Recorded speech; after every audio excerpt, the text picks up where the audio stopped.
Y'all, these candy yams are made with a super delicious brown sugar glaze, and they're absolutely perfect for the holidays or even just Sunday dinners throughout the year. So let me show you how to make it. So I'm starting off with 4 medium to large size sweet potatoes, and I do like purchasing the ones that are more narrow in size and not too big and bulky. So I went ahead and washed all of the sweet potatoes. Now I'm just peeling them, and then I'm going to go ahead and slice them. So when you get the ones that are narrow, they're easier to slice. So I'm slicing them into 1/2 inch size thick slices, and you do want them to be a little bit on the thicker side because they are going to cook for a while in the oven. So I'm showing you exactly the size that mine are, but they're about 1/2 inch thick.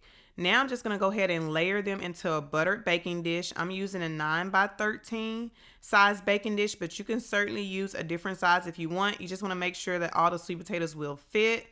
And after I finished layering these sweet potatoes in, I realized that I probably could have fit in either 1 or even maybe 2 more sweet potatoes. So I'm going to make sure I adjust that come the holidays because I want to make sure I fully utilize all of that glaze, okay? So speaking of glaze, let's make it. So I went ahead and melted my butter in a small pot or saucepan. Now I'm just going to add in my sugars. I'm using brown sugar and white sugar. Sometimes you'll see me use maple syrup, but I usually like using maple syrup whenever I'm making brown butter. This time I didn't. So just brown sugar and white sugar is all you need. Then you're going to add in your spices. I'm using just cinnamon, nutmeg, and salt. Keep it simple. Now you just want to mix that together until it's fully melted. And then I'm going to add in just a little bit of heavy cream. So the heavy cream will help thin out that sauce so it's not too thick and grainy. But you want to be careful. You don't want to add too much. So a little bit is all you need. It also adds some richness and creaminess to that sauce. It's absolutely perfect, you guys. So now I'm just going to go ahead and cut the heat off, and I'm just going to go ahead and move that pot to the side because I'm going to add in my vanilla. So mix in that vanilla, and you're going to see me drop my spoon. That was an accident. That was not on purpose.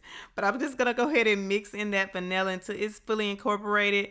And then it's just time to pour that brown sugar glaze over the sweet potatoes. You see the consistency here? This is what you want. Not too runny and not too thick. This is perfect. So just pour that over. You don't have to mix it at this point. And then it's going to look like this before it goes in the oven. So we're going to cover it with some aluminum foil. We're going to bake it halfway covered and then halfway uncovered. So go ahead and put it in a 350-degree oven for 30 minutes. After 30 minutes, go ahead and take that aluminum foil off. And then this is time where you can just kind of mix it up a little bit, mix around that glaze. It will look a little bit more loose at this point because the sweet potatoes have released some water and moisture. But just mix it around. Trust me, it'll thicken back up once it goes back in the oven. This time it goes in uncovered for another 30 minutes. And you guys, look at these candy yams. Oh my gosh. And this is where I said I could have added another sweet potato because I have a lot of glaze here. So definitely add in another one if you want to. Make it stretch, okay? I hope you enjoy this recipe. The full recipe is always listed down below in the description box. Check it out. Let me know how you like it. And don't forget to hit that subscribe button. I'll see you in the next video.